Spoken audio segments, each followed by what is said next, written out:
मैं इस समय जेएनयू में हूँ। पिछले 4 दिनों से दिलीप यादव नाम के एक पीएचडी स्कॉलर हैं जो अनशन पर हैं, और वो मेरे कैमरामैन आपको दिखाएंगे, वो लेटे हुए हैं। लगातार सोशल साइट्स पर इस तरह की बातें आ रही है कि उनकी हालत नाजुक बनी हुई है। और इस जिस तरह के एजेंडा है इनका, जिस तरह की मांगे कर रहे थे, चाहे वो वाइवा का नंबर कम करने का मामला हो, ओबीसी आरक्षण इम्प्लीमेंटेशन का मामला हो, नजीब को लेकर मामला हो, जो कि मेन स्ट्रीम मीडिया है उसमें से एकदम से खबरें गायब है, लेकिन सोशल मीडिया पर लगातार इस बात की पूरे देश में चर्चा हो रही है। पूरी दुनिया से इनको सपोर्ट मिल रहा है, और मैं खुद जानने की कोशिश कर रहा हूँ कि उनकी हालत क्या है। मेरे सामने वो खुद लेटे हुए हैं। मैं कोशिश करूँगा कि वो बात करने की स्थिति में है कि नहीं है। 4 दिन का समय हो चुका है। मुझे जो जानकारी मिली है उसके हिसाब से न तो वो पानी पी रहे हैं और न ही वो खाना खा रहे हैं। अनशन पर तो हैं ही, पानी भी नहीं पी रहे हैं। तो 2 तरह के अनशन होता है। कुछ लोग अनशन के दौरान पानी भी पीते हैं, ये पानी भी नहीं पी रहे। तो इस तरह से लगातार डॉक्टर भी आए थे, एम्बुलेंस से भी इनका चेकअप हुआ था, ले जाया गया था। तो जिस तरह से सोशल मीडिया पे चिंता जताई जा रही है कि उनकी हालत नाजुक है, और यहाँ काफ़ी सारे लोग हैं। क्या आप बात करने की स्थिति में हैं अभी? देखिए, हम बात करने की स्थिति में लास्ट तक रहेंगे। मेरा आप लोगों से, मीडिया के माध्यम से, आप साथ देश के तमाम लोगों से यही आग्रह है कि इस मूवमेंट को टूटने मत देना। जब तक मेरे शरीर में जान है तब तक मैं इस मूवमेंट को लड़ूंगा। जब जान नहीं बचेगी तो अलग बात है, लेकिन जब तक जान है तब तक लड़ूंगा इस मूवमेंट को, क्योंकि ये इस देश के गरीब, SC ST OBC माइनॉरिटी छात्रों के विरोधी सर्कुलर है, जिसको वाइस चांसलर ने लागू किया है। जेएनयू में तो किया ही हुआ है, पूरे देश में भी लागू होने वाला है। तो ये अकेले जेएनयू की लड़ाई नहीं। आपकी मोटी मोटी क्या मांगे हैं जो आप चाहते हैं, जो वो जेएनयू प्रशासन से और सरकार से? हम जेएनयू प्रशासन से चाहते हैं कि जो पहले 100% वाइवा जो UGC का गजट आया है उसको स्क्रैप किया जाए, जो फ़ी हाइक हुई है उसको बंद किया जाए, जो डिप्राइवेशन पॉइंट महिलाओं को ख़त्म किया जा रहा है उसको लागू किया जाए, जिससे महिलाएं ज़्यादा आ सकें और SC ST बच्चे, गरीब तबके के, अपर कास्ट के बच्चे आ सकें। जेएनयू प्रशासन से आपकी कोई बातचीत हुई है? कोई डेलीगेशन आपका मिला है? उसकी कोई आश्वासन मिला है आपको? देखिए, अभी हमारी सुबह में हमारे वाइस चांसलर जी से बात हुई थी, लेकिन हमको ऐसा कोई आश्वासन नहीं मिला जिससे जो हमारी मांग है उसका कोई कंक्रीट सॉल्यूशन आ सके। कहा जा रहा है कि आप लोग अनशन के बहाने कनपट्टी पर गन रख रहे हैं वाइस चांसलर की, और राजनीति कर रहे हैं। देखिए, अगर ऐसा जिन लोगों को लगता है तो अलग बात है, लेकिन हम लोग ऐसा नहीं कर रहे हैं और इसमें हम इमोशनल भी नहीं कर रहे हैं। हमारा ये है कि हमको लग रहा था कि हमारे लोग नहीं आ सकते हैं। अगर हमको लगता है कि हमारे लाखों लोग नहीं आ सकते हैं और हमको ऐसे करने से अपने लोगों के लिए लड़ाई हम लड़ सकते हैं, तो हम ज़रूर लड़ेंगे। आज भी दिलीप, एक आखिरी सवाल है। मैंने कई बार आपसे बातचीत की है, जिस तरह से आरक्षण को लेकर बात हो रही है, वाइवा के नाम पे जिस तरह से भेदभाव होता है, क्या लग रहा है आप लोगों की? कई लोगों का कहना है कि वाइस चांसलर ने श्योर किया है कि इस तरह की चीज़ें नहीं होंगी। जो नया सर्कुलर UGC का, मान लीजिए, फिर क्या दिक्कत है आप लोग?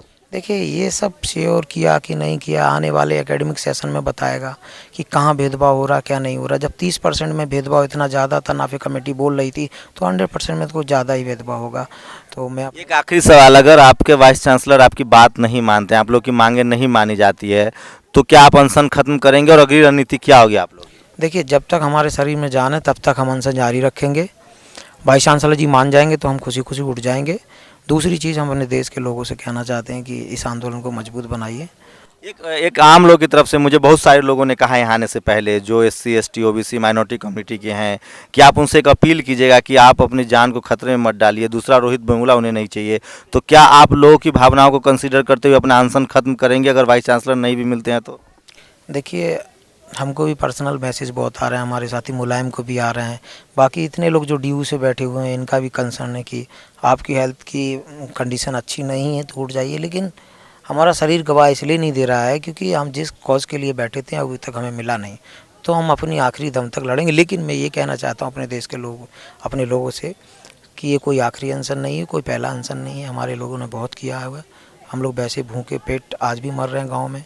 अगर एक नौजवान और एक पढ़ा लिखा लड़का अगर 4 दिन 5 दिन भूखा रह जाता तो उससे कोई नहीं होने वाला है कुछ। मैं आपकी हालत समझ सकता हूँ। बस आखिरी सवाल है कि आप क्या अपील कर रहे हैं लोगों से, चाहे वो जेएनयू प्रशासन हो, लोग हों, छात्र हों, देश भर की यूनिवर्सिटी से, दुनिया भर की यूनिवर्सिटी से, कोई अपील है आपकी? हमारी यही अपील है कि जो UGC का गजट आया है उसको स्क्रैप कराइए, और इस एकेडमिक सेशन में किसी भी यूनिवर्सिटी में उसे लागू नहीं होना चाहिए। यही हमारी पूरे देश के लोगों से अपील है, और मैं चाहता हूं कि इसमें देश के लोग, सामाजिक न्याय पसंद लोग ज़रूर जुड़ें और इस लड़ाई को आगे लड़ें। ये थे दिलीप यादव, जो पिछले 4 दिनों से भूख हड़ताल पर बैठे हैं। और जिस तरह से UGC का सर्कुलर आया, इन लोग की मांग है कि जिस तरह से इंटरव्यू को दाखिले के लिए प्राथमिक कर दिया गया उसे वापस लिया जाए, आरक्षण को इम्प्लीमेंट किया जाए, नजीब को जिस तरह से गायब हुए काफ़ी महीने हो गए उसे ढूंढ के लाया जाए। तो कई ऐसे सारी मांगे हैं जिसको लेकर लगातार जेएनयू प्रशासन से इनका टकराव बढ़ता जा रहा है और भूख हड़ताल तक की नौबत आ गई है। और डॉक्टरों का कहना है कि जो दिलीप हैं, जो भूख हड़ताल पर बैठे हैं, उनकी हालत नाजुक बनी हुई है। ऐसे में सरकार को इस पर ध्यान देनी चाहिए, जेएनयू प्रशासन को ध्यान देना चाहिए और ज़रूर बातचीत करनी चाहिए, क्योंकि पिछले साल इसी महीने में हैदराबाद यूनिवर्सिटी में रोहित वेमुला नाम के एक छात्र थे जो दलित कम्युनिटी से आते थे, उनकी जान गई थी। और ऐसा न हो कि जेएनयू में कोई अनहोनी हो जाए और फिर से पीएम मोदी को एक देश का लाल खोना पड़े और फिर से देश में उसी तरह के एक आंदोलन शुरू हो जाए। तो इस तरह से एक जेएनयू प्रशासन को इन बातों का संज्ञान जरूर लेना चाहिए, क्योंकि लगातार जेएनयू में जिस तरह से लगातार कॉन्फ्लिक्ट बढ़ते जा रहे हैं, जिस तरह के लगातार मामले सामने आते जा रहे हैं, उससे साफ है कि जेएनयू में अब जो चाहे वो जातिवाद का मामला हो, चाहे वो सांप्रदायिकता का मामला हो या कास्ट को लेकर, रिलीजन को लेकर जो कॉन्फ्लिक्ट है, वो जेएनयू का एक ऐसा चेहरा सामने आ रहा है जो जेएनयू के बारे में जिस तरह की लोग पहले बात नहीं करते थे।